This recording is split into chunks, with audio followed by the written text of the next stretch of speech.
สวัสดีเยี่ยมคุณสาวพี่น้องวันนี้ก็เมียก็แพ้ฟันเหมือนเดิมนะฮะกับข้าวเหมือนเดิมครับวันนี้ก็ทอดปลา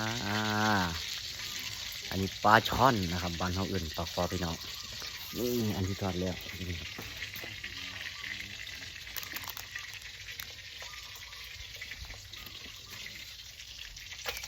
ต่างจากนั้นมืดเลย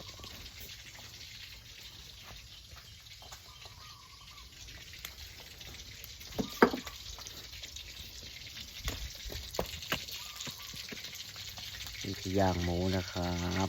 เราทำน้ำสด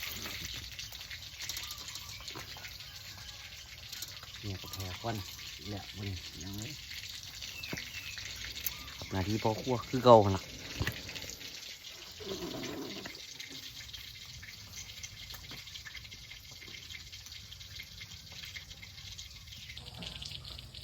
นี่เราทอดเสร็จแล้ว